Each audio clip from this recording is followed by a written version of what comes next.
Oh, Canada, our home and native. Wait.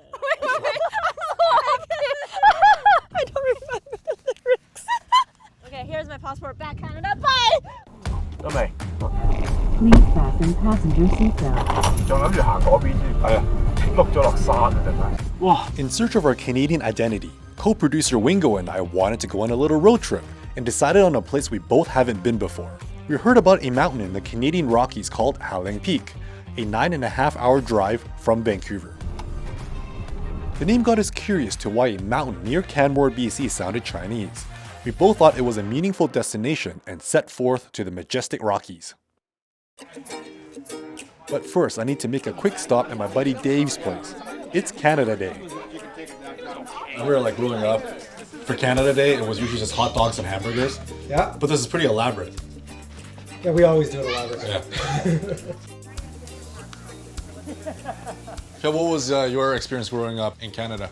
What was a Canada Day celebration? What was that like? Back in Saskatchewan, where I'm from, that's pretty much what it would be. It'd be a family barbecue.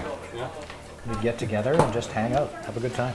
In the past, before having kids, it's just going downtown and taking in the festivities downtown. Yeah. I love crowds, so it's always fun to be part of a big crowd like that to celebrate our heritage.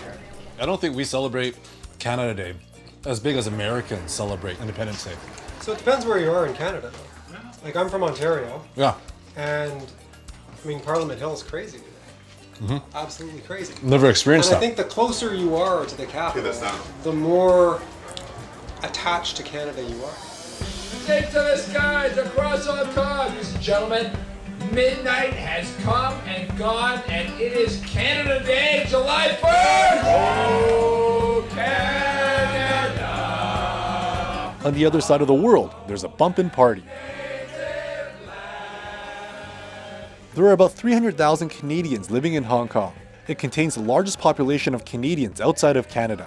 Conversely, about 500,000 Hong Kongers live in Canada.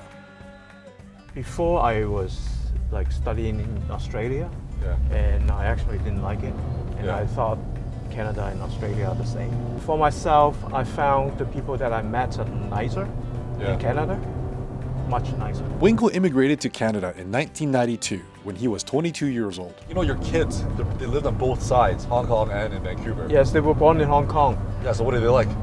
They like Canada better. Do they? But before that, I didn't tell them that the Canadian school system is completely different from Hong Kong. Yeah, more relaxed.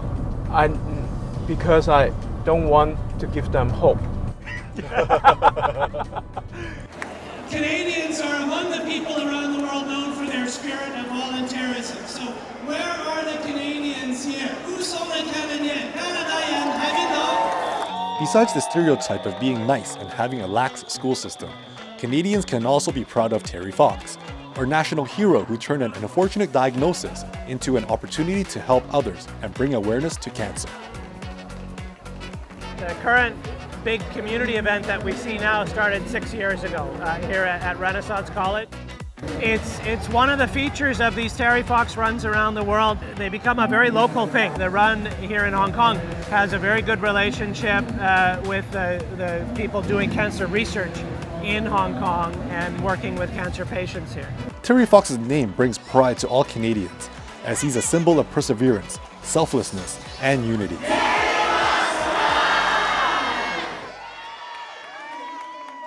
呢個咪哈林咯。係咩？我記得我喺我記得我喺 Google Maps 嗰度咧睇嗰條路係咁樣嘅。Haling, on the other hand, is a lesser-known man. He didn't die for any causes, he didn't make any discoveries, and he certainly wasn't a nobleman to have a mountain named after him. In fact, he was just a man from China that climbed a mountain. This mountain in particular. Well, me and Wingo are a couple of Chinese men, one from Vancouver and the other one from Hong Kong. Perhaps our names can be added to the summit as well. Okay, so Wingo's got a bunch of gear on. He looks like he's ready for War. Yeah. This is what happens when you go hiking with a Boy Scout leader. He's got 2 cameras, a shoulder mount GoPro cam, and he's got bear spray. And a belt. And a belt, bear belt, because bears don't like bells, and No. that's why if you have a Noise. bear, oh, there you go. You have like a camel pack here, a reflector strap, chargeable batteries, gaffing tape. If we're gonna get lost, I guess it's good to be lost beside Wingo. Yeah, so in 1896, a Chinese man named Ha Ling took a bet. Bryce is a filmmaker with Sticks and Stones Productions, and they produce a documentary about Ha Ling Peak. The bet was that someone couldn't climb it in a day, and Ha Ling took that bet and went up, came down. No one believed him, so he took people up the next day and showed them something that he'd left behind there at the peak to prove that he was there. And they were like, "Oh wow, you actually did it!" And there's an article in 1896 in the Medicine Hat Herald that says basically like this mountain should be named Ha Ling Peak in honor of Ha Ling. But that didn't happen until 100 years later. Sounds simple. With Hong Kong Chief Scout Award recipient Wingo and all of his survival gear, I'm confident we'll have no problems beating Ha Ling's time up to the top. We're unstoppable. So our trip unfortunately ends in a bit of disappointment and bad luck. There's a closure here at Ha Ling Peak, which actually started yesterday. Damn it. So we're gonna try to find something else to do here. You know, I guess that's just the way life is, isn't it? Yeah.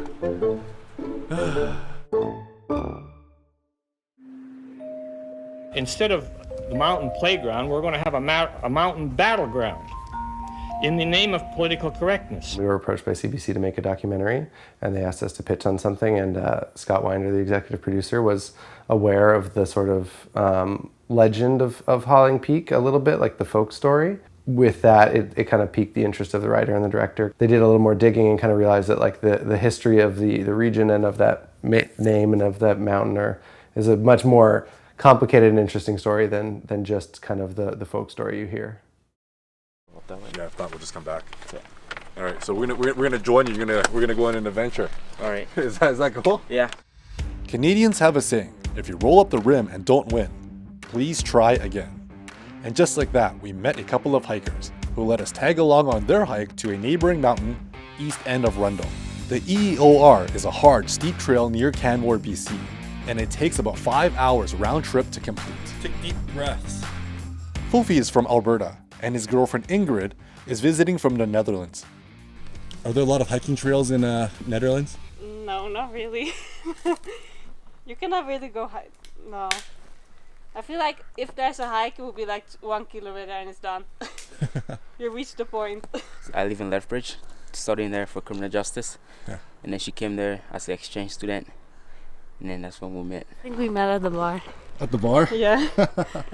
I just want to like live in a place in Canada where I'm able to like go explore the camping life and like go hiking and like do all those stuff in camp. In Liberia, coming to Canada, people were saying like, oh, Canada is so beautiful. Like you get everything for free. You get milk from coming down from the water. Like you get it for free. You just take your bucket there and get it for free. So people say that, really? yeah, and like people say that. And like when we came here, it was like, where's the milk tap? Yeah, it was like totally different. Like it was like and it was like totally different. And you come here like milk is so expensive. Like everything gets so expensive. So you don't get everything for free. You have to actually work for this stuff. How do you do the perfect Instagram shot again? Okay, so how to do a lot of poses. Basically, everywhere hurts. Stomach hurts. Head hurt. Leg hurt. Leg hurt. If you want to do a really unique one, you can be like ankle. Everywhere. It's just like. Pam was an associate producer and cast member on my infamous show, HBIC TV Ultra Rich Asian Girls. She immigrated to Canada during high school when her parents felt that Vancouver better matched her spunky personality. In China, you have to pay for all this. Like, they literally, like, you know, the green, the nature, the air, the environment mostly. And then I think mentality of people too, like how we think, how we do things, and then the pace of everything is just genuinely different. While Chinese families like Pam's chose Canada for its fresh air, clean waters, and snow-capped mountain ranges today, 120 years ago, sojourners like Ha Ling chose Canada for its menial jobs in a foreign land for a Chinaman's wage. It really was a different time, and so was the name to Ha Ling Peak. As a reward, I mean, they said the Medicine Hat Herald that they should name the peak Howling Peak, and he was supposedly got a lot of money for it, but unfortunately that seems to have been forgotten quite quickly, and the name of the time that was used to refer to Chinese people was applied to the mountain for a very long time. Chinaman is a term used by people who wanted to degrade an Asian person. It was common during Ha Ling's time to refer to a man from China, a poor laborer who worked for a quarter to the dollar, had no rights, and a disposable life. Chinaman's Peak was the unofficial name to the mountain until 1980s, when the Canadian government decided to officially name it that. Protests in the 90s to change that name came with harsh opposition from the locals. The debate was honestly just that it had a name that people were used to. And, some people don't like to change things. And unfortunately, some people's response to change is not like, okay, let's understand this and move forward. It's, let's hold on to the past, no, and get defensive, and they fight back. I was told Canada was going to be a better place for me to live. I wasn't thinking about racism, all that stuff, because I never felt that because I'm from Africa, right? Sure. But when I came here, I started seeing more stuff like that in smaller cities, living there. But when I started traveling to bigger cities, I went to Vancouver, Calgary, Edmonton. It's more multicultural, right? It's a lot more people there, and they don't care what you do, and they don't judge you for anything. So yeah, it was nice. I think it's just they haven't traveled a lot, to get along with different cultures, to know different cultures, to get out of their comfort zone, go to cultural centers and just explore and see different cultures in Canada, right? They don't have that kind of experience, but if they do, they will have different feelings, the way they treat people. Yeah, so in 1997 they did end up changing the name of the mountain, from the racist name to Howling Peak in honor of Howling, who climbed it. But if you look on the maps, there's a lot of names in that region that are needing to be changed and could be changed, whether it's officially or colloquially. Wow. Although we couldn't follow the legend of Howling on its historical hike, we did admire its majestic beauty from across. And from this perspective, we see his legacy and the people who fought for his legacy as something now to be proud of. Because for Asian Canadians like us, it's not just a name, it's a sense of belonging. Our Canadianize Me road trip has taken us across BC and just into Alberta. When we first started, we wanted to know what a Canadian is. Is it a face? Is it a lifestyle? Or is it the amount of double coffees that we drink? Actually, what we discovered is many different faces. I don't mind dying here because I love it. So peaceful. Living in all sorts of different places. Yeah, that is a Canadian right there, yeah. With their own story to tell. And there's still more to discover.